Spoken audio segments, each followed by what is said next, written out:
Okay, let's do some proof with limits. The proof that we're going to do here, they work when you're working with the complex numbers or with the real numbers. Let's start with the definition.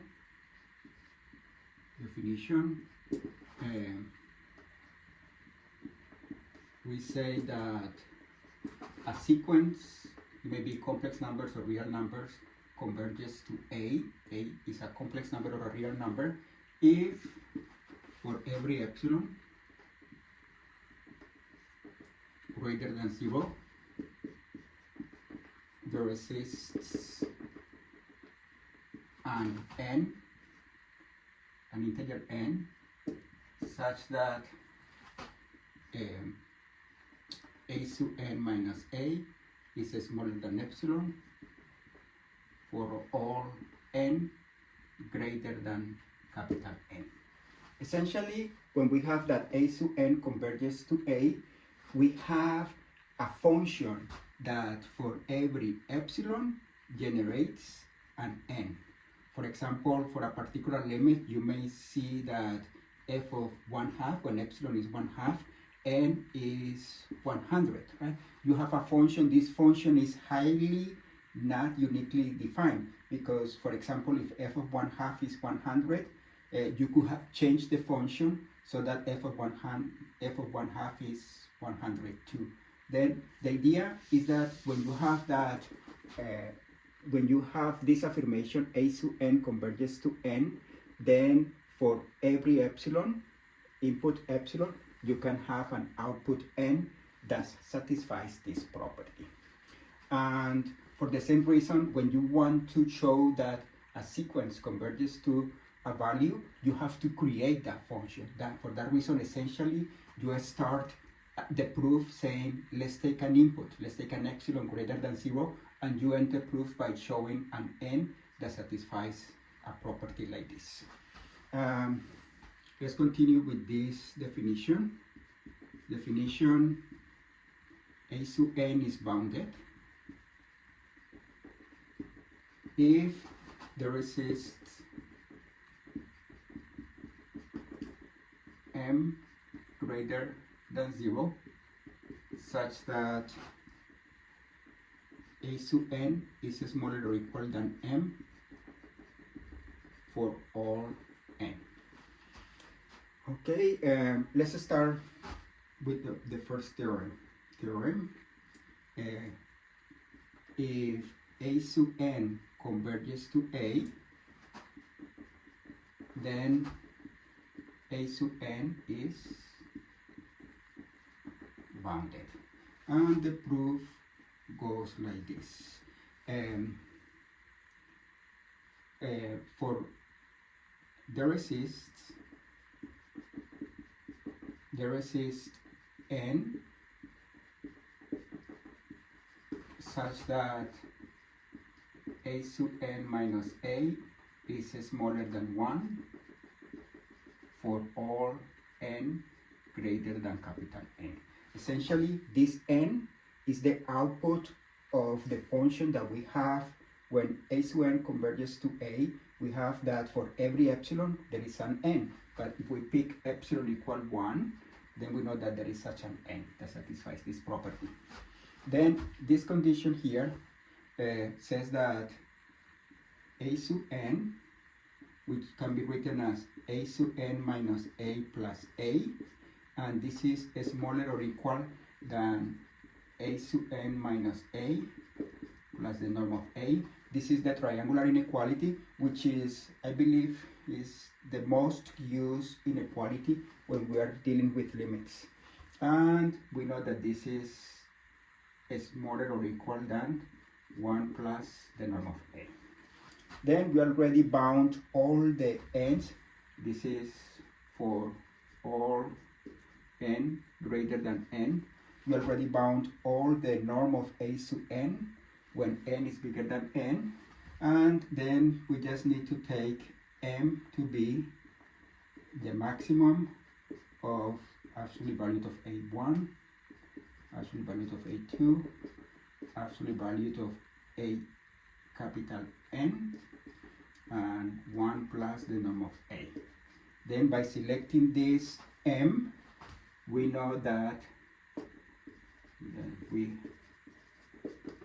have that a sub n is smaller or equal than m for all n, and therefore the sequence is bounded. Then if the sequence converges, then it is bounded.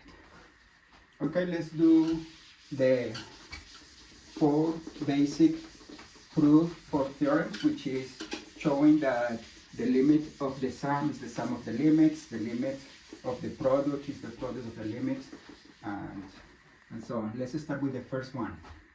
Theorem. If a sub n converges to a and b sub n converges to b, then this sequence a sub n plus b sub n converges to a plus b. And here we want to prove that a sequence converges. Then we need to create a function that you input an epsilon and give you an n. Then you start all this proof, you start with given an epsilon bigger than 0. We start with an epsilon bigger than 0, and somehow we want to finish with something like this. A sub n plus b sub n is smaller than, we want to finish with something like this, like a sub n plus b sub n minus a plus b, the difference of the sequence minus the limit, is smaller than epsilon for all n bigger than a capital N.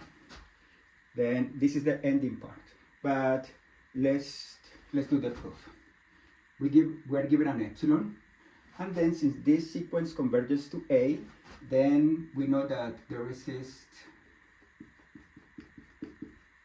an n1 such that a sub n minus a is smaller than epsilon over 2. That is that for every number we have, for every positive number we have an integer such that this is true for all n bigger than n1. We can say likewise, the resist, let's denote the resist, and n2 such that b sub n minus b is smaller than epsilon over 2 for all n bigger than n2, and therefore if n, this is our n for this epsilon, if n is the maximum between n1 and n2, then we have that a sub n plus b sub n minus a plus b, this is equal to a sub n minus a plus b sub n minus b, and this is smaller or equal, once again, the triangular inequality, a sub n minus a plus b sub n minus b, and since we're going to do this for all n bigger than capital N, but n is the biggest between n1 and n2, then this part, in particular n is bigger or equal than n1, then this is smaller than, this part is smaller than epsilon over 2, and this part also is smaller than epsilon over 2. Therefore, we have that as equal to epsilon, and this is what we wanted to show. Okay, this is the sum. Let's do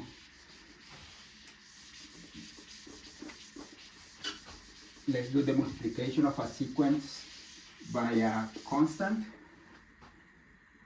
If a sub n converges to a sub n complex number or real number, a complex number or real number, and c is a real number or a complex number, let's say complex number,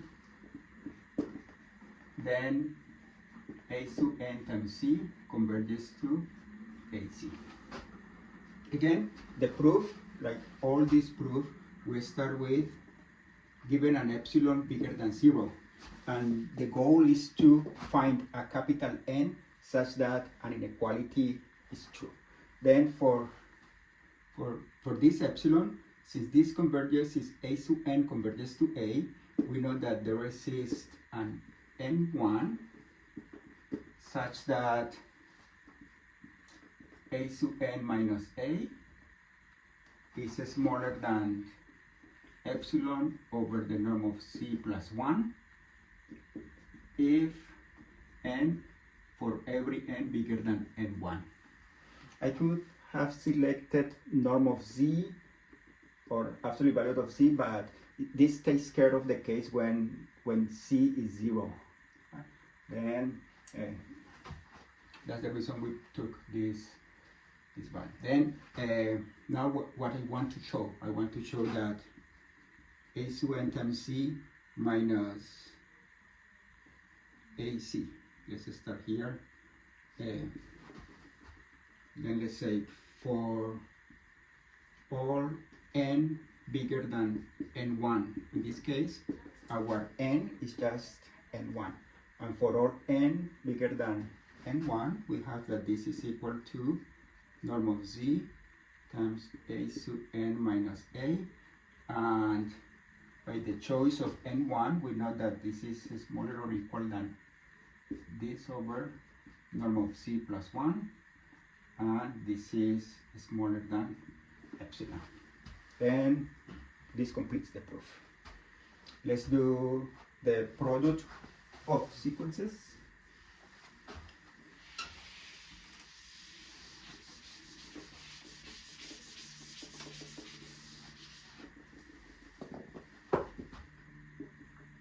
If A sub n converges to A and B sub n converges to B, then A sub n times B sub n converges to AB. And the proof, again, we start by giving ourselves an epsilon bigger than 0.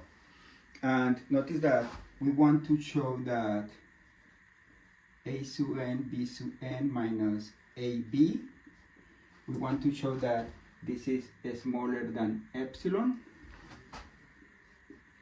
for all n bigger than certain n, the n that goes with this epsilon. But let's do some computation so that we get an idea of how to use this fact and this fact. We can write this as A sub n, B sub n minus A sub n B plus A sub n B, adding 0, minus AB, and then this is smaller or equal than absolute value of AN times B sub n minus B plus norm of B times A sub n minus A. Okay, then the idea of the proof is to make this part smaller than epsilon over 2 and this part smaller than epsilon over 2. Okay, but this is just to get an idea how to select n1 and n2 and then to finally select n.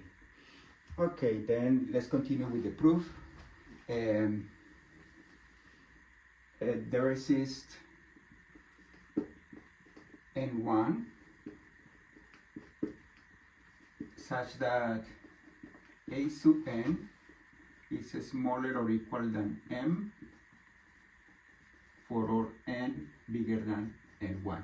This is since A sub n converges to A, then A sub n is bounded, and this is the definition of being bounded. This will take care of this part. We want to take care of this part here. There exists n2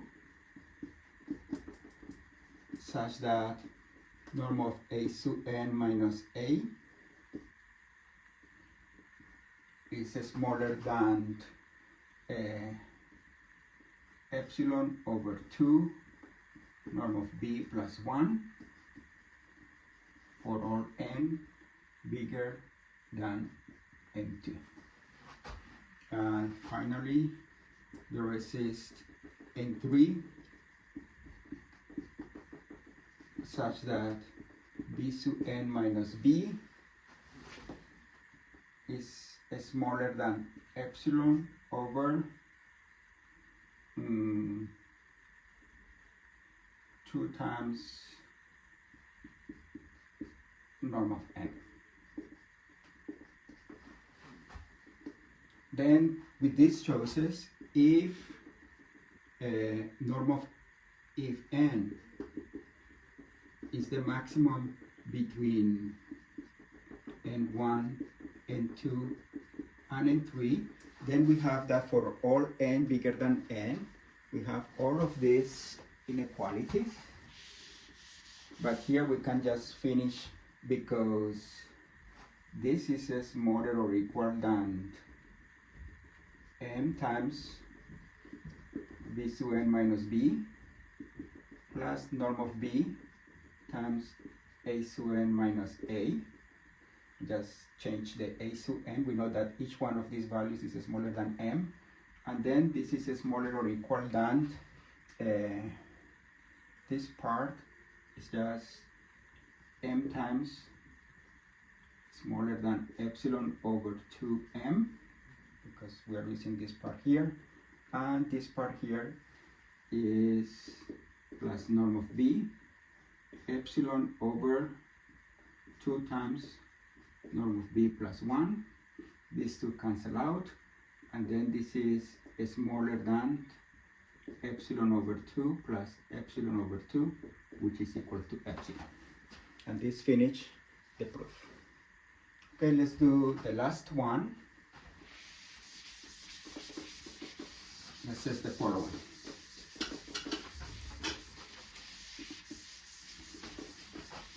If a sub n converges to a and b sub n converges to b, and b sub n is always different from 0 and b is different from 0,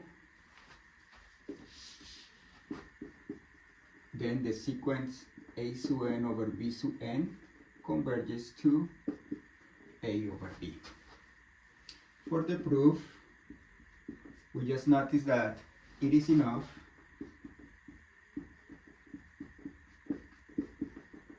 to show that 1 over b sub n converges to 1 over b, because once we have, if we are able to show this, then an over b sub n is just an times 1 over bn. But then this step is the product of these two sequences. This converges to a, and this one converges to 1 over b. Then we have that this converges to a over b. But then we need to show this part. To do the proof, we start with let epsilon be bigger than 0, as always. We need to find the n. Let's say we want the resist n1 such that norm of bn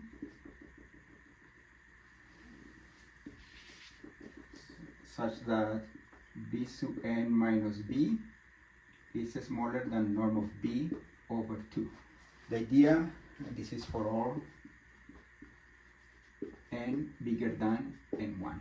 The idea is that for all n bigger than n1, we are going to have that b sub n is bounded below. Let's see what I mean. Once we know that this is true, then for all n bigger than n1, we have that norm of b is the norm of b minus b sub n plus b sub n. Again, the triangular inequality, this is smaller or equal than b minus b sub n plus the norm of b sub n, and this is smaller or equal, actually strictly smaller than this part is smaller than b over 2 plus the norm of b sub n. And then, as a consequence, this choice will tell us that the norm of b sub n is bigger than norm of b over 2. Right? Because we move this b over 2 here, and we get this part. Then, once we know that n is bigger than n1, we have this part. Also, the resist n2 such that the norm of b sub n minus b, I'm using the fact that b sub n converges to b, is smaller than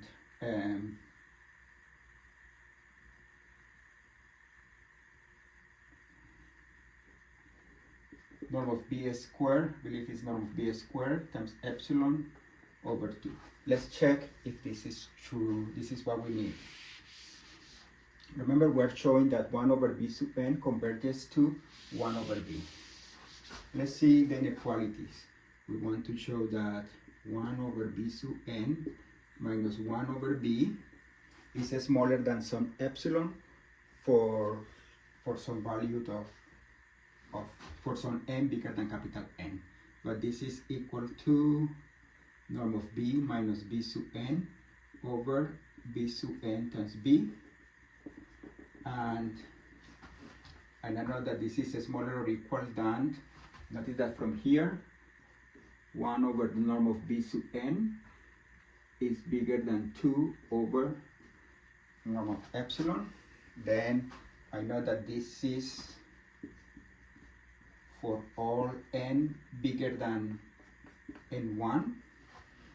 I know that this is smaller or equal than norm of b sub n minus b over